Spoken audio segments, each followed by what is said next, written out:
wonderful, wonderful host, Ashley Barrera. 2 wonderfuls. Okay. And I am your other wonderful, wonderful host, Erin Raspberry. So excited. I don't think we've done a proper intro like this in a minute.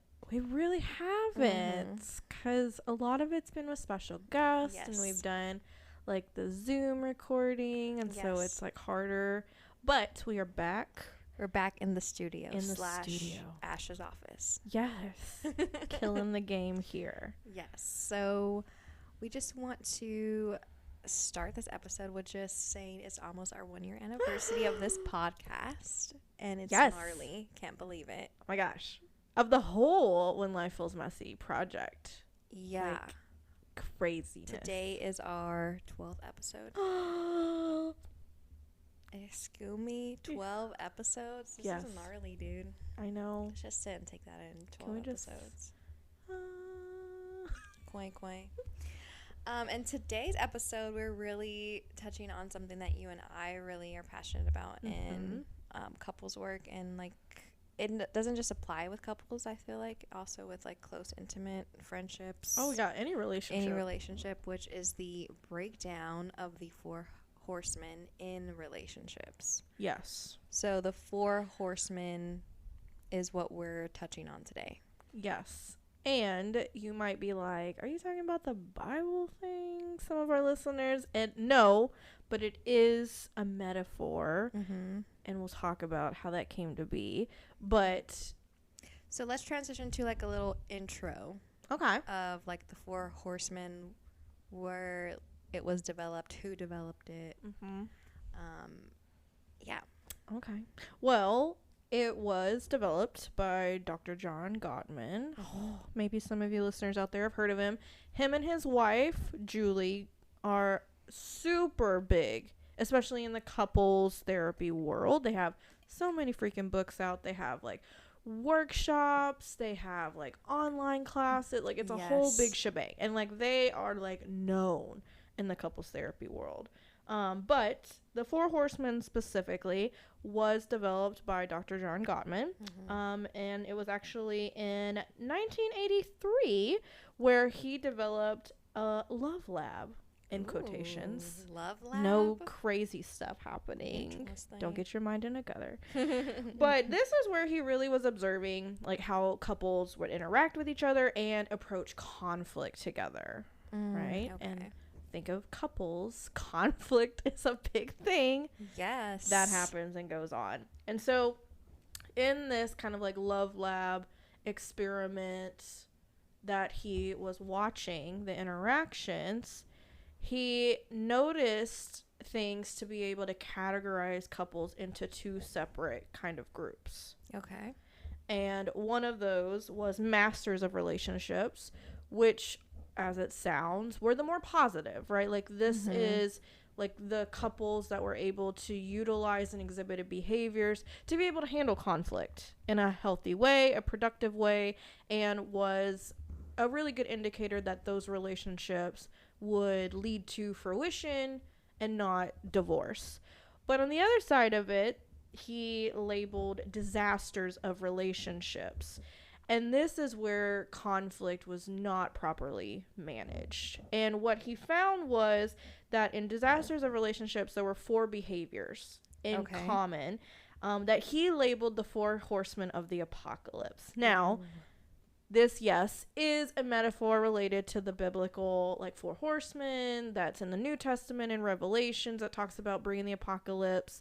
And it is not tied in any way to like Christianity or the Bible in any way. He more just used that because as like the Bible uses the 4 horsemen to talk about bringing the end of times, right, he's utilizing the 4 horsemen in relationships to signify the end of relationships. Okay. And actually, yeah, it's like, it's giving me drama, it's giving me theatric, it's giving me like scary. It is, right? It's like, ooh, okay, that's kind of like intense, right? And like you just imagine like these like creepy looking. I always imagine like Halloween, like the headless horseman. That's exactly what I was picturing. I'm like, I don't even know if that's accurate, but like it's literally like I think it was a really great example and metaphor that he used, because it is scary. Like, these behaviors are what end relationships. And so, like, thinking about, okay, well, like, is this Dr. John Gottman, like, credible? Like, how accurate is his stuff? Well, you can do a lot of research on your own. Literally, if you put Gottman in, you're gonna, like, find so much information and people that have, like, utilized and done research and quoted him and his wife. Like, it's a whole thing. But squirrel on that note, though. Yes. They developed the feelings wheel that I really love to use. Oh my gosh, listeners, how many times have you heard Ash talk about the feelings wheel? I know. Like, their feelings wheel is... It is really... one of my favorites. It's very involved. Yeah. It is not just a basic thing. It's very involved. So I'm glad you brought that up, because I know you love your feelings. But in thinking about, like, how credible they are, in 1999, Dr. John Gottman actually did additional research. And in that research, he was able to predict divorce with a 90% accuracy. Oh my gosh. 90% accuracy based on the first 3 minutes of a conversation that he saw couples have in regards to conflict. And one of the biggest things is hearing the Four Horsemen come up in the conflict. And so, like, thinking about 90% is like a pretty intense rating. So if you're asking, is this credible? I think the statistics kind of speak for themselves, but again, you decide on your own. But that is kind of like the history into what we're going to be talking about today, and getting into what exactly are the Four Horsemen in relationships. And those are criticism, defensiveness, contempt, and stonewalling. And as we go through this podcast, like, you're going to hear us really looking at what each of these, like, looks like and entails in a relationship. We'll give examples of this, and we're also going to discover and talk about the antidotes, which is, how do we stop doing this? Yes. Like, if this horseman is present in my relationship, what is the antidote to stopping that? And so we're really going to dive into that in this episode, and I'm super excited. Yes. But I'm going to turn it over to you, Ash, to get us started with the first horseman. Yes. And this one is kind of close to my heart, because I know that I recognize criticism as one of the four horsemen that I was, like, engaging in. That was easy for me to admit to and, like, do something about. So the first one is criticism, or it can be described as a harsh startup in a conversation. So this can really look like, and is described as stating one's complaints as a defect in your partner's personality. That is giving your partner negative trait attributes. You put this phrase here, but I don't know, like, how to pronounce it. Ad hominem. Ad hominem. Blooper. Maybe not. I'm just going to keep it in. Criticizing your partner is an ad hominem attack. Yes, good job. And looks to attack at the core of their character. So this could look like a complaint versus a criticism. And I think that's really important to point that out. Like, feel like I'm complaining versus am I criticizing you, your individuality, your traits, you as a human being. Right. And that judgment just really feeling heavy and negative and, like, unchangeable. Right. So an example of a complaint is, I was scared when you were running late and didn't call me. I thought we had agreed that we would do that for each other. And a criticism would sound like, you never think about how your behavior is affecting other people. I don't believe that you are that forgetful. You are selfish. You never think of others, and you never think of me. Can we just take a pause? Whoa. And you can hear how different both of those statements sound, right? Yeah. And I think that as we get into this, like, what you'll see is the difference in even just, like, a simple word that's used changes the game here. Exactly. And that word specifically, or word, is like the I and you statements. So, like, in the complaint, that sentence was like starting off with I. Yes. I was scared, right? I thought that this is what we agreed to. I felt X, Y, and Z, right? I needed clarity. Like, starting off that conversation or what you're feeling with I takes away the attack, takes away the defensiveness, and really helps you focus on not criticizing not just the behavior but your partner, right? And then the criticism really pointed out like never. It kind of felt like that definitive, like it's either black and white, like you never do this or you always do this. Yeah, it's very much like a finger pointing thing, right? Like when you're criticizing, it's like you're not doing X, Y, and Z. You're not enough. You blah, blah, blah, blah, blah. Versus like talking about how I'm feeling about X, Y, and Z. Or I need X, Y, and Z. Yes. So criticism makes the victim feel assaulted. It makes your partner feel assaulted or whoever is in that conversation feel assaulted, rejected, hurt, and leads to more frequency and greater intensity of this Four Horsemen to appear later in conversations. And from my personal work, and even as like a practicing therapist for 3 years now, like I've learned that the criticism really comes from that inner critic that just is hyper focused on all of the details that are going wrong or that are not right. And so we can easily notice and detect that. Yeah. And don't really take the time to switch to those I statements. Yeah. So let's talk about an antidote for this criticism, this first horseman. So earlier we talked about how it can be described as a harsh startup. So an antidote would be a gentle startup. For example, talk about one's feelings using I statements and express a positive need. Easier to start a sentence with you rather than I because, a lot of that discomfort or problem issue is coming from this interaction with the other person, but it's really not all on them, right? Yeah. Because it takes an effort to think about how we actually feel in order to express our feelings to our partner. Encourage to be vulnerable. But this is necessary in order to defeat this horseman. I really love that statement because it really puts in perspective that we have feelings, but feelings can be used as signals. Right. And we can allow them to not influence how we express our concerns or our needs or our wants.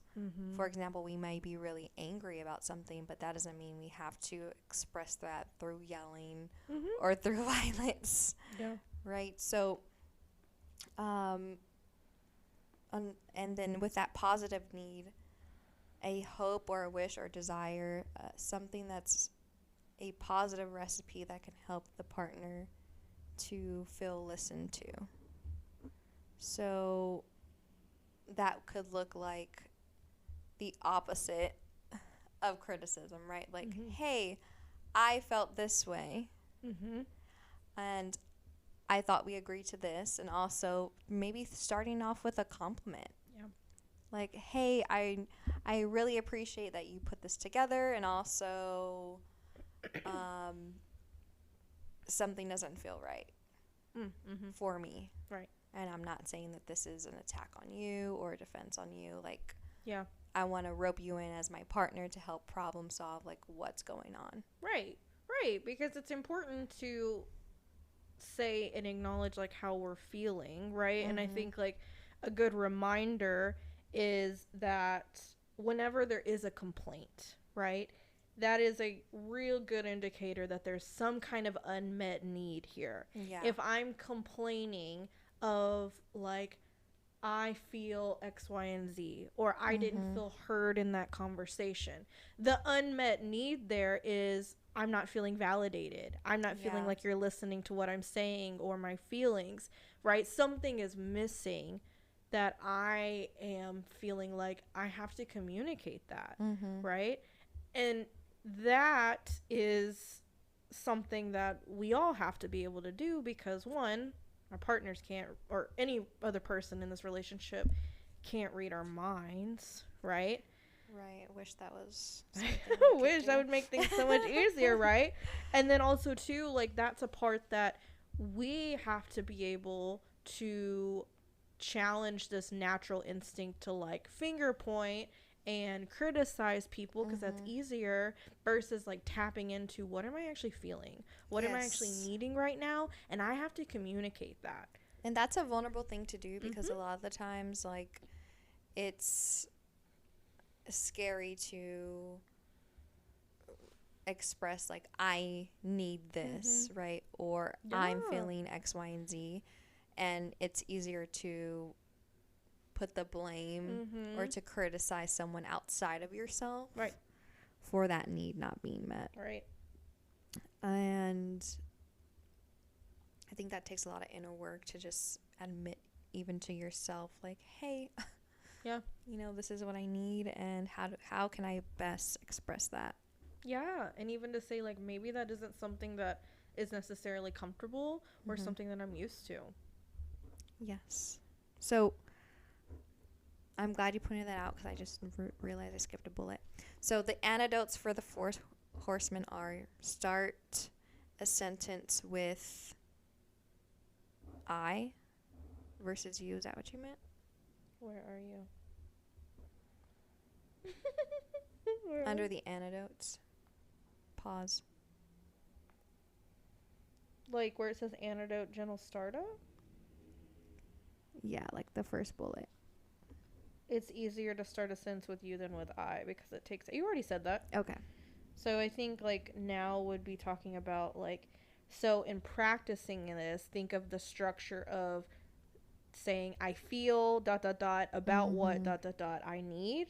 And then talking about first, like, the partner needs to talk about what they feel, then what the feeling is about, and then, like, going on. And then you can do, like, the example of, like, an example of this, like a criticism versus, like, the antidote, the gentle startup is that. Does that make sense? Okay. So let me know when you want me to count you in. Okay.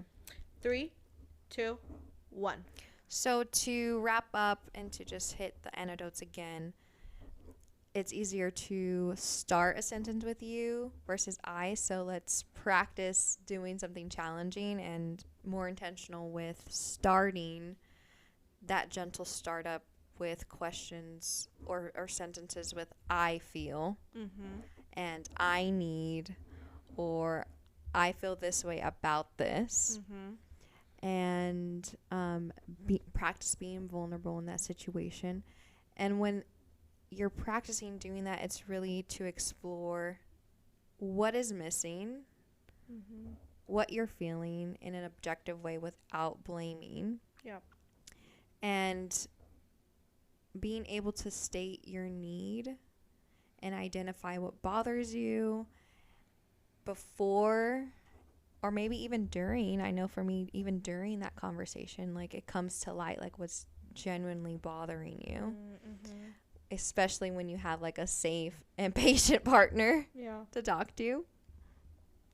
So really being intentional about using I statements, noticing that there is an unmet need. There you go.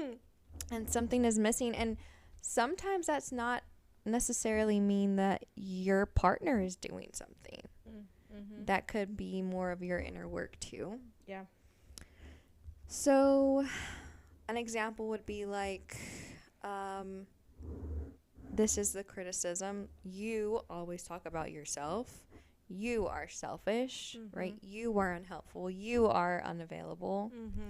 Versus using those I statement of, I'm feeling left out by our talk tonight.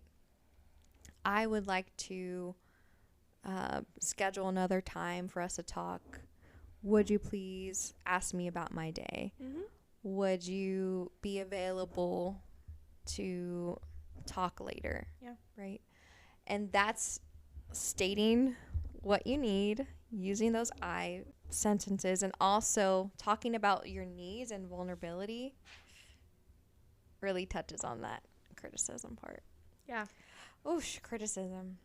I'm telling you, there's a reason it's the first horseman, right? Yeah. Because, and I'm sure that you can like hear how that could, even like hearing the criticism, like example statements, how that could like trigger into a bigger snowball. I think it's difficult because criticism really does dictate the way that we speak to our partners and to others. Yeah. But it also runs a big show in our head. And so when we're practicing doing the opposite of this, right, practicing those antidotes, we also have to be, it like forces us to like talk to ourselves differently. Yeah. And to really be like, hey, like I have to do some work here to figure out what I need, right? And what's going on versus I'm just potentially taking it out on my partner, you know? So segueing into like that first horseman of criticism, like the second horseman, which is defensiveness, is like the next snowball effect. Yep. Especially like if you heard me say those you statements, like if I was to tell you right now, Ash, like you are so selfish, what immediately is going to click for you? Why? Like, sadness, like what's going on? Exactly, right? Like you're gonna start to feel like a little prickly, like, ooh, like why are you attacking me right now? And it's something that I think happens so quickly, and a lot of people like don't even, and like we are talking a lot about this isn't a matter of seconds. Like someone says a criticism and the second horseman defensiveness can be there in like 0.2 seconds, right? Like this happens quickly, right? It ramps up. And so like even though we're talking about it in like more lengthy time, like this is something that happens really quickly sometimes. Yeah, because we don't feel good when we know that we hurt someone or that we're doing something wrong in someone else's eyes. Like it's like, whoa. And I think that's a shared human experience. Yeah, yes. So let's dive into the second horseman, which is the defensiveness. And so when we think of defensiveness, like this is really a ward, right, of a perceived attack, right? Yep. So we are trying to go into like protect self mode here. And this could be in the form of righteous indignation or innocent victimhood, right? And it's typically a response to a criticism that we've received. Because when we're feeling attacked, we feel the need that we have to defend ourselves, right? Like how many times like has that happened to you without even thinking about it, right? Someone says something and you're immediately like, protect, defend myself, right? Yeah, I'm like, no, I did check the milk and it's not expired. Exactly. You already asked me this question. Like, right. And then look at your tone, right? Exactly. Like it's just a recipe for disaster. But in thinking about like examples, right, a defensive response. Like let's say someone asks the question, did you call Betty and Ralph to let them know that we're not going to come tonight as you promised this morning, right? Defensive response could look like, I was just too busy today. And as a matter of fact, you know just how busy my schedule was. So why didn't you just do it? Right? Like immediately. Bomb dropped. Immediately, like the defensiveness is there, right? And this is only going to escalate the conflict, especially if the critical partner, the one who gave the criticism, is not backing down or apologizing, right? And so defensiveness is a way of blaming your partner, right? Like, it's a way to, if you think about that example, say, hey, you came at me, you attacked me, and now I'm going to put it back on you, right? It's like a ping pong effect. Exactly. Right? Just like pointing fingers each way. And this is not going to allow for us to have healthy conflict management. Like, in fact, nothing's going to get resolved. Because a lot of the time, and I'm speaking from personal experience here, if I get to that defensive mode, it's just gonna keep going, right? We're gonna stew and marinate. Like probably more defensive comments are gonna come back, right? Like When you get to that level, you're like, we're in it. We are in it right now. So as a reminder, like, as we get even more into this and look at the antidote for defensiveness, like, thinking about, you cannot engage in a dialogue with any person, whether it's your partner, whether it's a friend, whether it's a family member, whatever, if you're angry.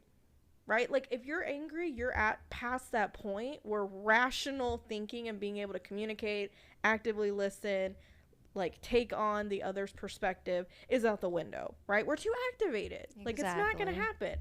So part of this too is, if we notice ourselves getting defensive, is we really need to learn how to take a break from conversations.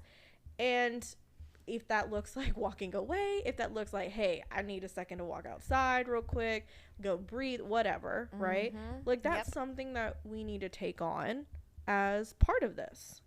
And so leading into the antidote for defensiveness, it's all about taking responsibility, right? Accepting the responsibility for even being a part of the problem, right? Exactly. And I say that because, yes, there are definitely certain situations, and in no way, shape, or form do I want anyone that's listening to this think that if this is happening in, like, a domestic violence, intimate partner violence situation, that's a totally different thing. Exactly. This is not for that. This is for relationships that are struggling with conflict together, not when there's abuse present, right? Exactly. And so in thinking about, like, in a kind of relationship where both partners, right, are practicing the criticism or the defensiveness, like, there are two people in this relationship. Yep. Which means that there are two parts of the problem here, right? And so part of it is, like, we do have to take responsibility. We do have to take accountability for our part in things, right? And you might be thinking, okay, but if I'm in that defensive state, what's an easy thing that's going to come up is, why should I take responsibility if I feel like it's not my fault, right? Oh, classic. And I think that's a fine example of, you're part of the problem. Exactly. You know, like, if you're feeling like, yes, I have no blame in this, I did nothing wrong, that might be why we're here in the first place. You know what I mean?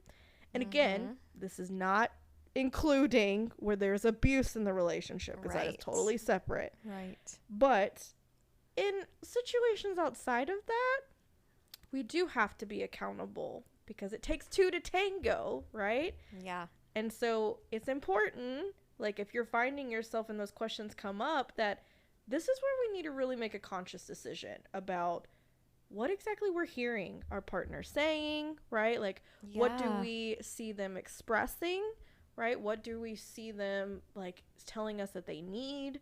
And instead of engaging in that defensiveness, this is the time to decide that we need to validate our partner's feelings, right? We need to ask what they need. And once we know their needs, then maybe that's an opportunity to take responsibility for not noticing that sooner, right? Exactly. And think about how different that situation would be. That conflict, that ability to, like, show up for your partner and vice versa in that way. Like, if we took a second of, instead of ping-ponging the defensiveness and it turning into more of the Four Horsemen present, if we were just, like, to stop, take some accountability and say, let me just listen. Let me just validate for a second. Yes. In that, like, note of defensiveness, what has really helped me personally is to think about me talking to myself in that defensive manner. Or my partner talking to me in that defensive manner, and I'm like, whoa, like, that makes me feel gross. Like, okay, I'm okay with not taking that step back, or it's hard for me to realize when I'm doing that, like, okay, like, I need to hold myself accountable. And I wouldn't want anyone to talk to my partner that way, so why am I? Right? Exactly. I mean, that could, like, spiral into a whole other thing, right? Exactly. Like, why do you approach people with kindness, but you approach yourself with, like, utter criticism, right? So, like, whole different tangent, but I hear what you're saying, right? Yeah. So it's it's a whole thing, right? It is. And I think that's something that is ever present in our society, because there's so much out there that is criticism, and it almost naturally ignites this defensiveness around different things, right? Whether it's society telling you that your body type isn't good enough, or telling you that who like ever you choose to love is not okay, right? Like there's so many different things that cause us to feel like I'm being attacked and I need to defend myself, right? Yeah. And so when we show up in relationships, kind of not a surprise that it comes easily, right? Exactly. So, whole different thing. Oh. Whole thing. But in thinking about like an example, right, of defensiveness versus really taking accountability. Exactly. Think about like if I was to say, it's not my fault that we're always late, it's your fault, versus, well, you know, part of this is my problem, right? I need to think about time more. Maybe there are things that I need to do or I could do that would make it easier for us to get out of the house. Exactly.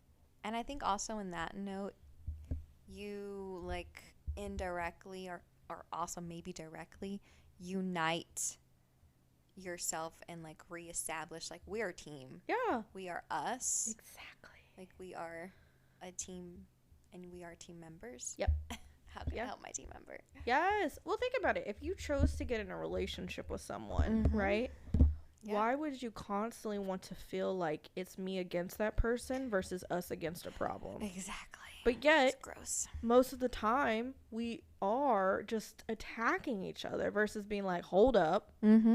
We are not fighting each other. We're trying to work together to solve a problem. Exactly. You know? And a lot of the times, like, we just have to, like, be humbled a little bit to say, hey, like, I need to take a step back and breathe and think about, am I helping here? Right. Or am I engaging in this, like, toxic cycle? Yeah. Am I putting some wood in that flame? Yeah. And, you know, like, it's just something that we all have to consciously think about. The benefits of taking a pause. Yes. Okay. Are you ready to go to the third horseman? I'm ready. OMG. This one is a big one. This one is, okay, fair warning. This one just feels gross. Oh, yeah. Like, I mean, they all feel gross to a point, but this one, like, feels extra gross. Yes. Yes. Okay, so this third horseman is contempt. Ugh, the word. Which is described by the Gottmans as the greatest predictor of divorce and must be eliminated. Yes. So contempt are described as statements that come from a relative position of superiority. Yes. So can we just take a second? Yeah. Any relationship that has an element of superiority automatically feels disgusting. It does. It does. Without either person consenting to it. Yes. Right. Yes. Exactly. Yes. Like, ooh. Exactly. Carry on. I'm sorry. It's okay. Yeah. I'm right there with you. So this goes far beyond criticism and assumes a position of moral superiority over your partner. Contempt is fueled by a long, simmering negative thoughts about the partner. When a partner talks down to their partner, like, and speaking from a place of superiority, it's as if they know that they are better than them. Yeah. And this could look like, I'm a better parent, or I'm a better planner, or I'm a better person with details or remembering things, or getting things done around the house, or breadwinner, right? Yeah. Communicating in this state of contempt is truly mean and includes treating others with disrespect, mocking them with criticism or sarcasm, ridicule, calling them names, mimicking them, or using body language like eye rolling or like scoffing at them. And the overall main goal of contempt is to make you feel despised and worthless. Yes. Get ready to sit on that. The target of gross. it, the goal of it, is to make your partner, the person that you chose to be in a relationship with, and I'm assuming at some point, like, had goals together, right? Yeah, like, fell in love even. Yes. Your goal is to make them feel worthless. Mm-hmm. Like, what a spot to feel and be in a relationship. Ugh, that's so gross. Like, I know it can't feel good to, one, be made to feel worthless and receive the contempt, but it also can't feel good to give that contempt to someone. Yes. Like, ooh, mind blowing. Ooh. So, I'm going to, like, spew out some examples. Yeah. Right now. Go for it. I am better than you, or you're tired, cry me a river. I've been with the kids all day, running around like a mad woman or man to keep this house going, and all you do is come home from work and flop down on the sofa like a child and play those pathetic, idiotic games. I don't have time to deal with another kid. Could you be more pathetic? Ooh. Like, Ew. Talking about criticism and defensiveness, like, already makes you feel like, ooh, like, not good. But reading, like, that example is just gross. It is so gross, but it's so real. Like, yes. I think this example is a short blip of a lot of stories out there that just, quote unquote, deal with it and move on and don't really sit with how gross it is or even know what to do about it other than the next horseman that's coming up. But we'll talk about that later. Like, this contempt behavior is so common. Yeah. Not just in relationships, but in ways like people grow up. Like partners have that authority or that special place to treat me that way because I know they don't, quote unquote, mean it. Yeah.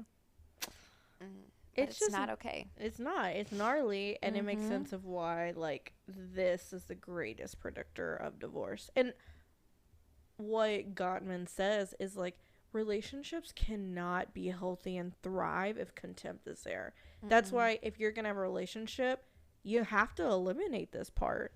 And the scary thing about it is, like, this, in the description of contempt, is in a lot of, like, cultural and religious norms. Yeah, that's very like, true. that sense of superiority, like, I'm better than you. I know what's best for you and the kids.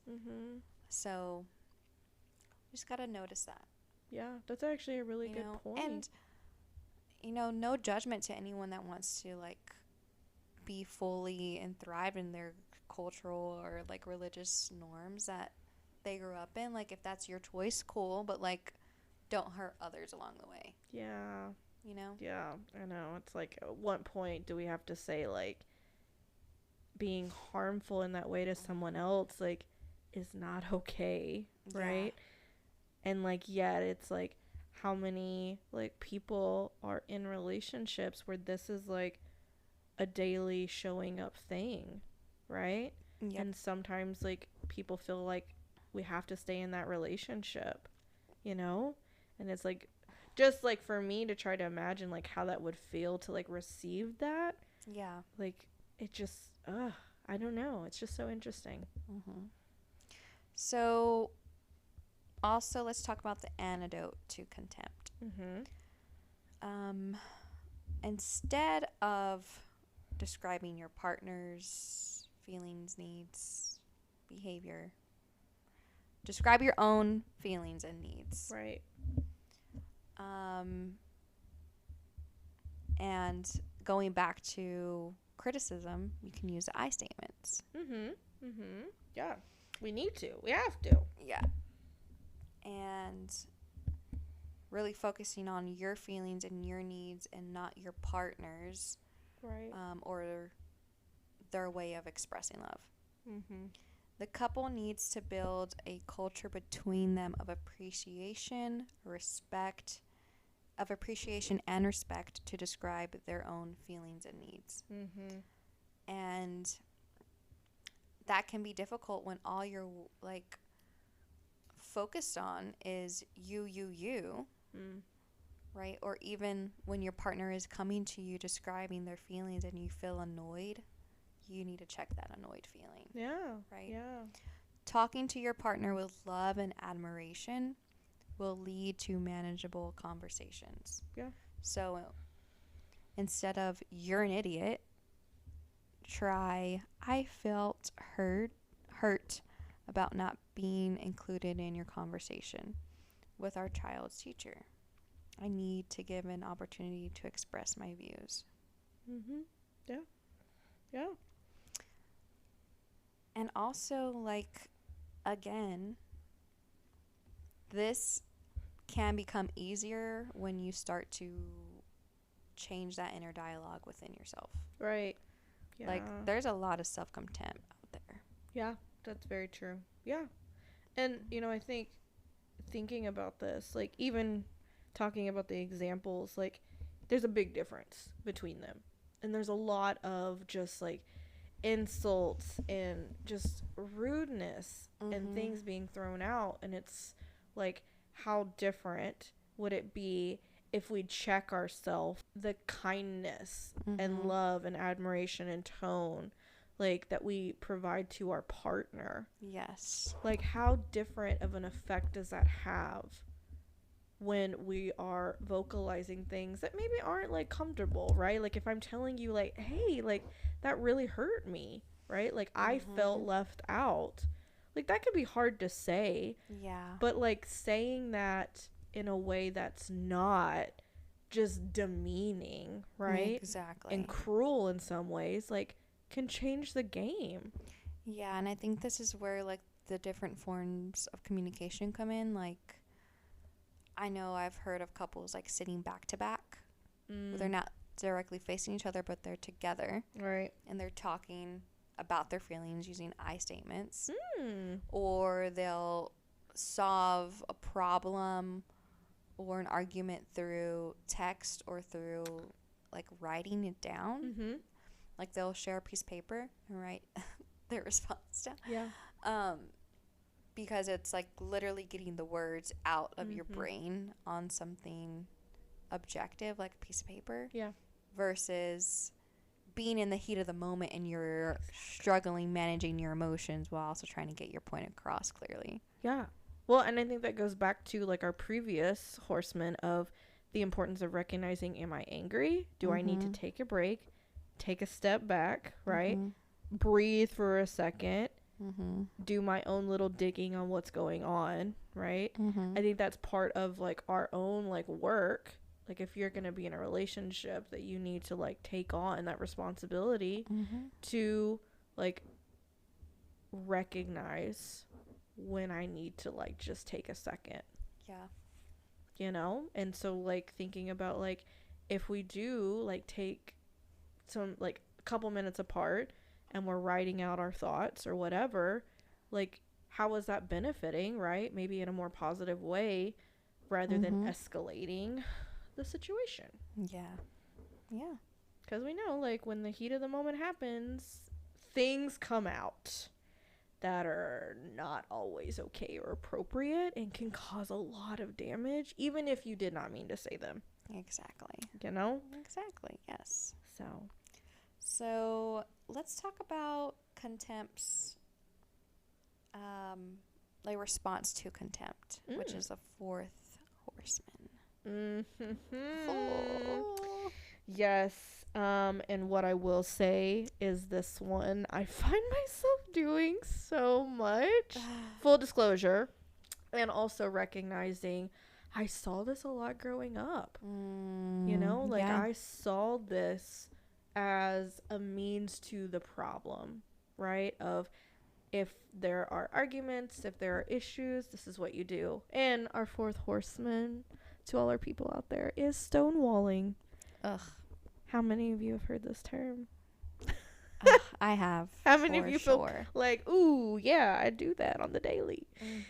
And for those of you that don't know, right, stonewalling is really when we are emotionally withdrawing from an interaction, right? So an example of this could be that maybe our partner is talking to us and we're not giving them the usual like nonverbal signals that we're listening, that we're tracking what they're saying. Like we are very much like avoiding that and not giving that in any way.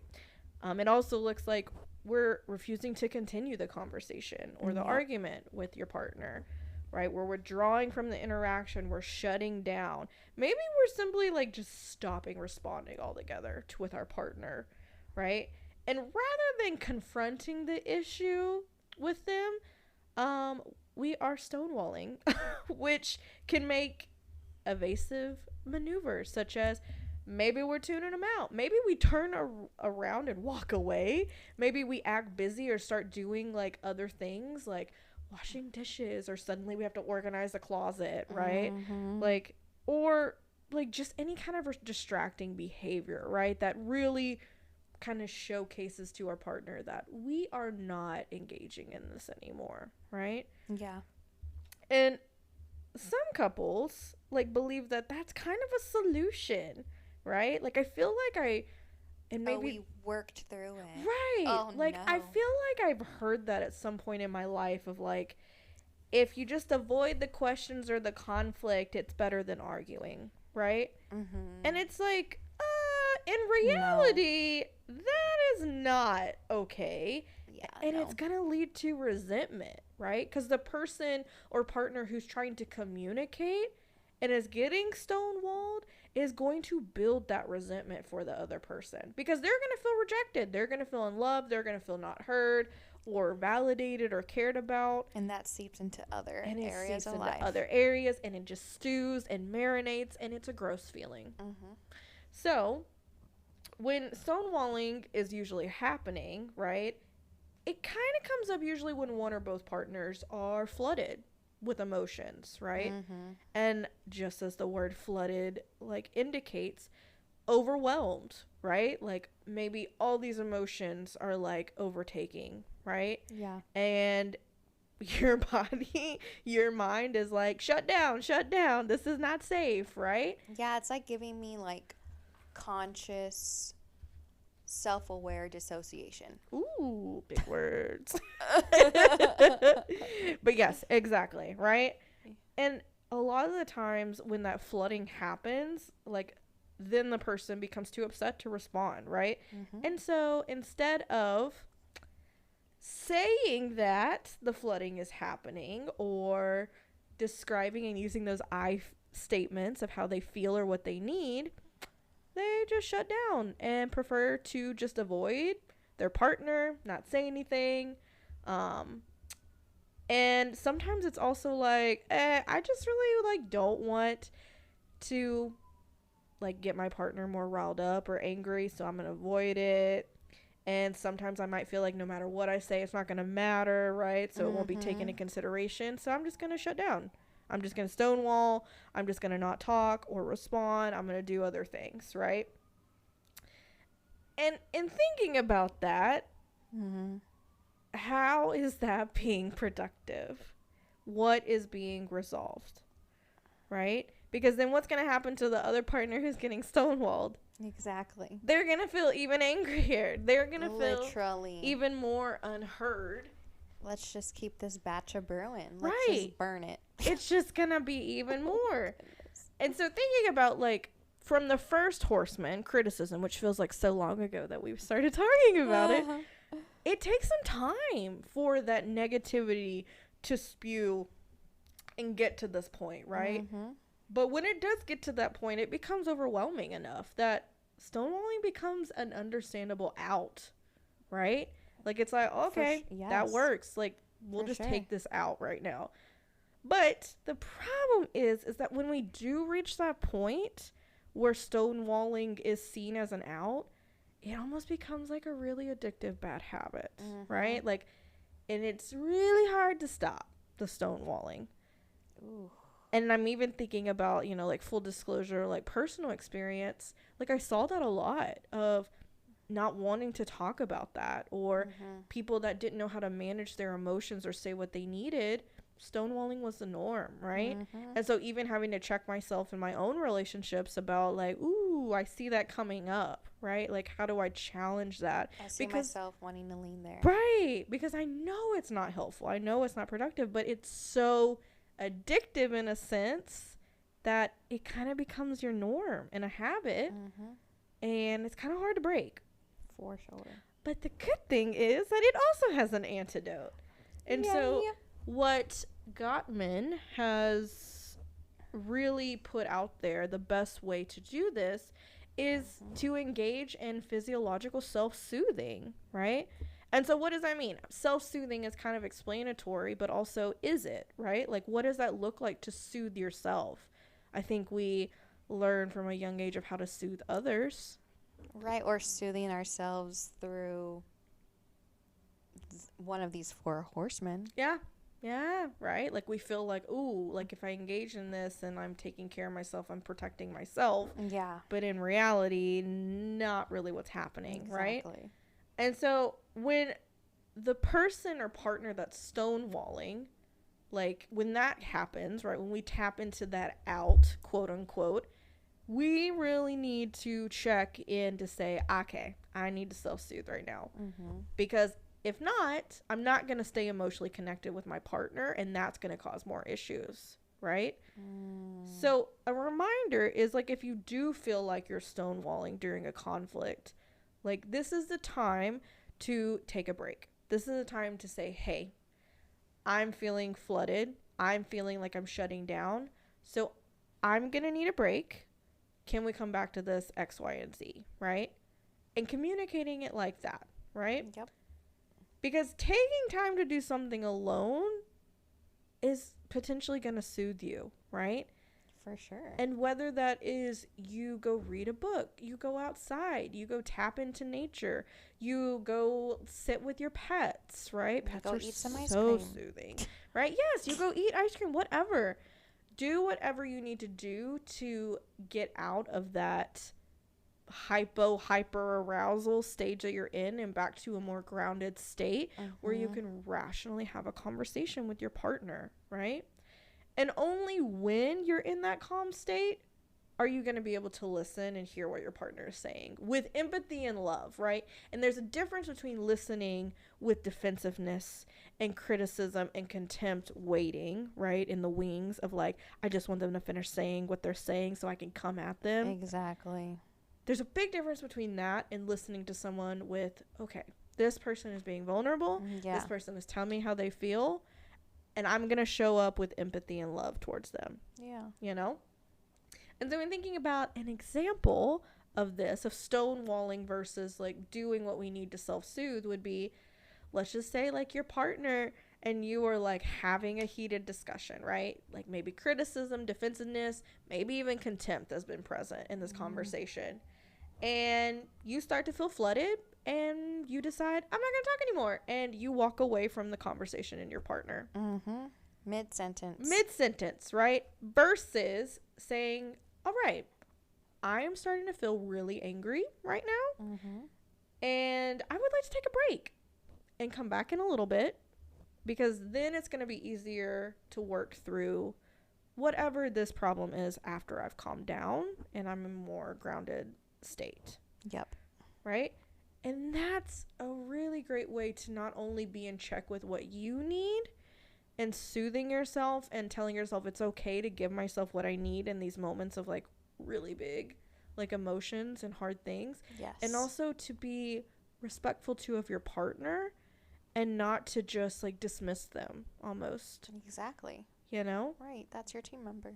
Exactly. That's your team member. I love the way you worded that.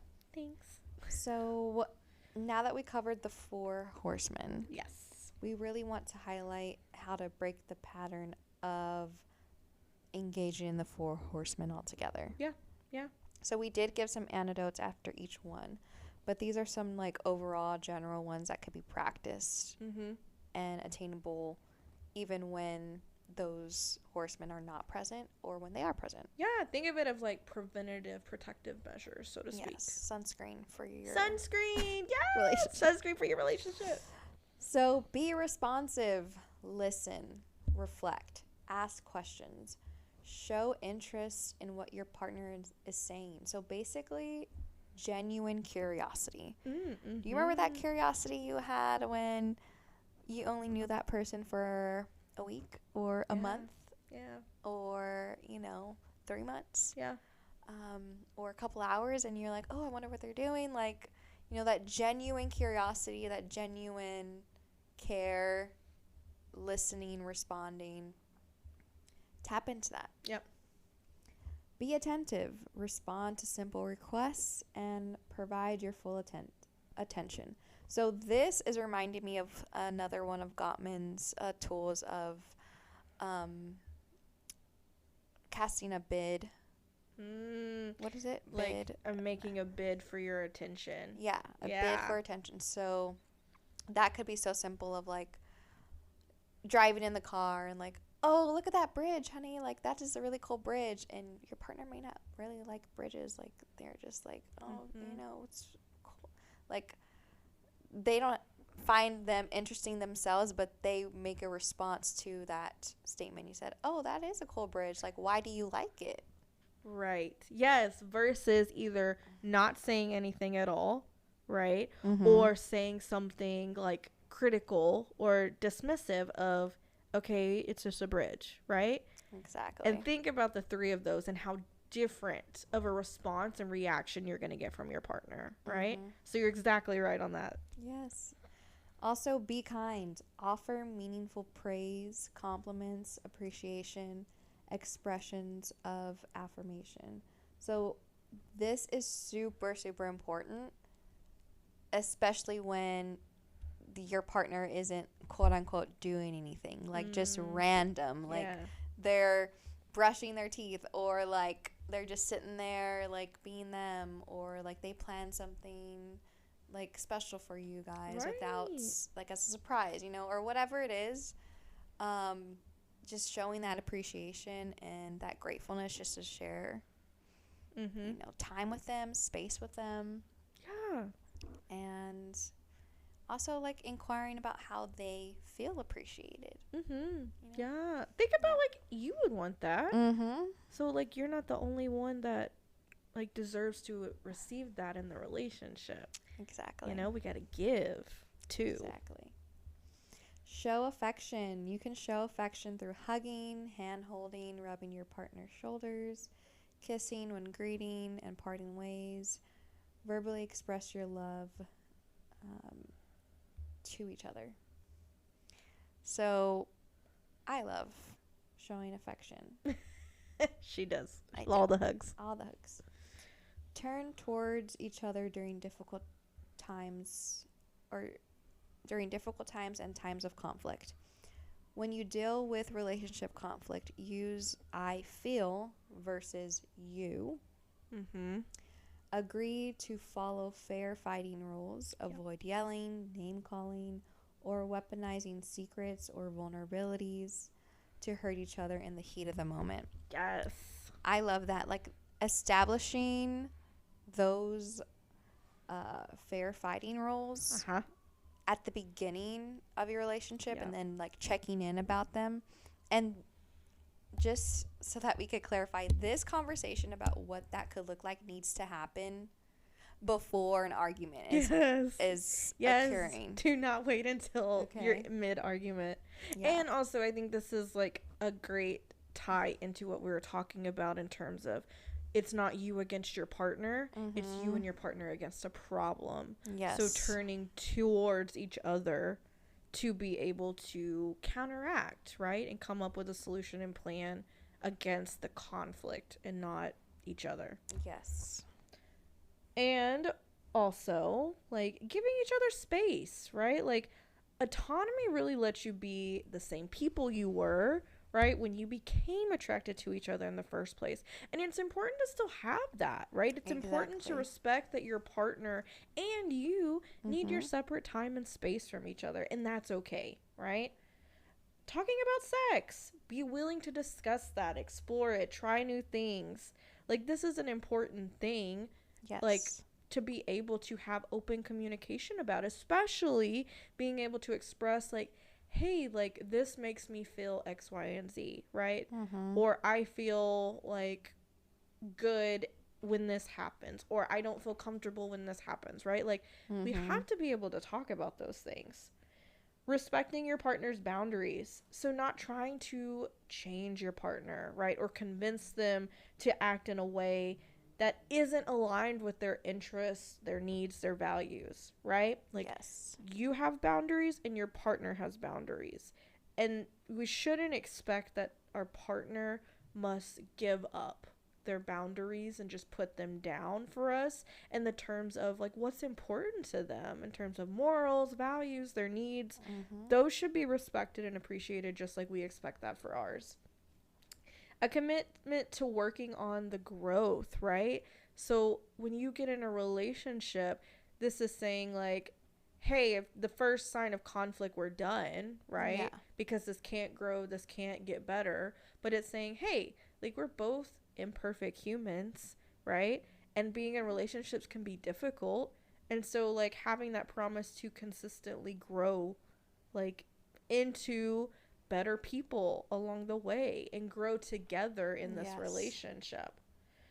So this can also look like seeking therapy, right? Like, in early, not waiting for, like, the big fight or crisis to occur, but being like, hey, like, there's room to grow and learn here, and seeking that out. And then the last one is engage in meaningful activities together, right? This could be date nights. This could be spending time with each other's friends and family. Yeah. You and your partner know you best and what fits for your interests.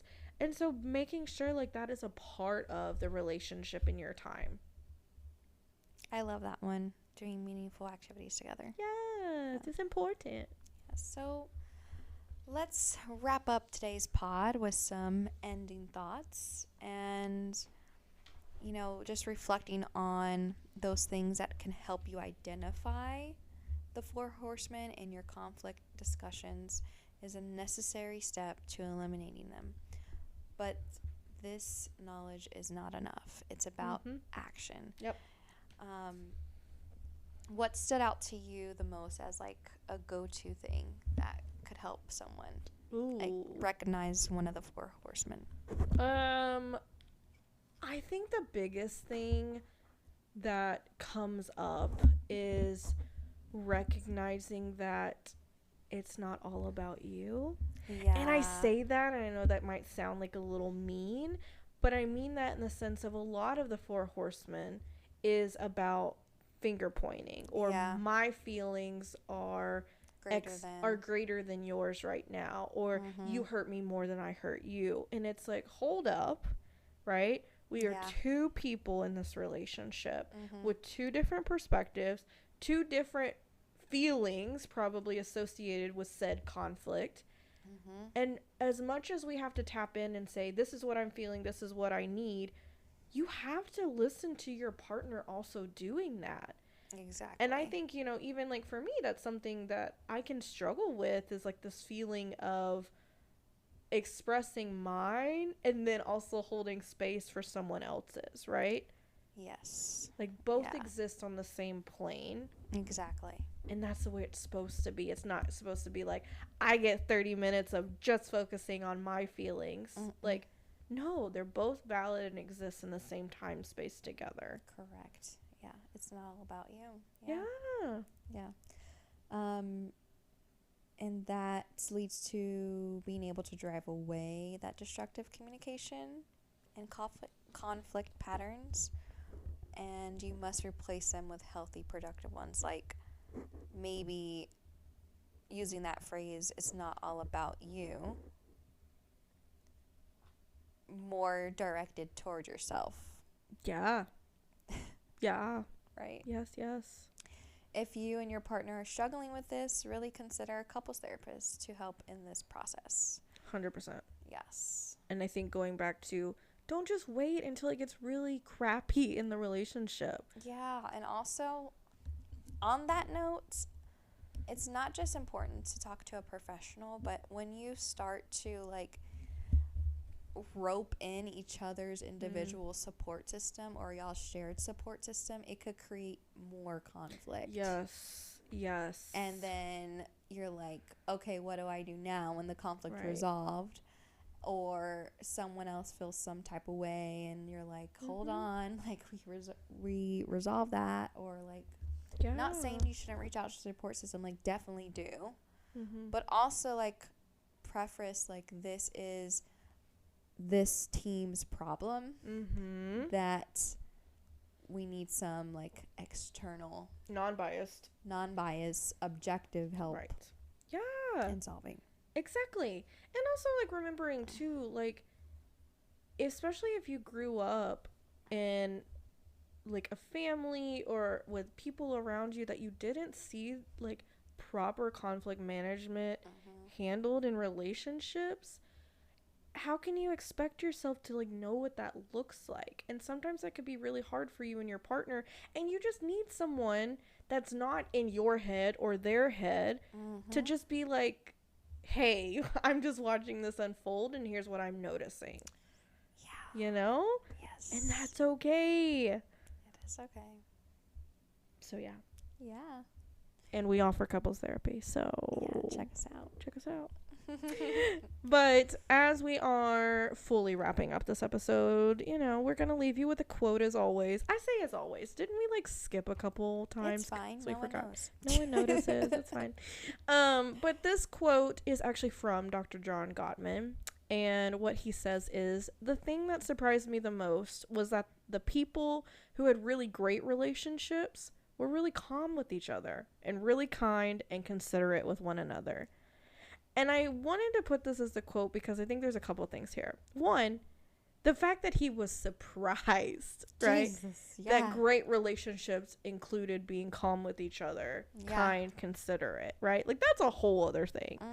But also too, establishing, and we talked about this, how different it can be if we just show up with kindness and with making sure we're in check and not in an activated state. And being considerate and compassionate and understanding that our partner, our person, has feelings and needs and wants too. That's the key right there. Exactly. And that doesn't mean that you're not going to have arguments or conflict, because that's just a part of relationships. Yeah. But how different can it change the game if you show up with your partner in that regard versus looking at them as the enemy? Yep. Facts. Mic drop. We're to Oh my god. But thank you to all you wonderful listeners. Thank you for being here for a whole year. If you've been with us this far, or you're just tuning in and maybe you binged our episodes because we're awesome and you love us. Anyway, please share. Yeah. Subscribe, share, like. Yes, we appreciate it so much. We're so excited just to keep doing this. This is so fun. And we have a whole new year of content planned. Y'all are not ready. Not ready. It's going to be a good year. Ready. It's going to be amazing. I think this was like a great first like episode for this new content year. Yes.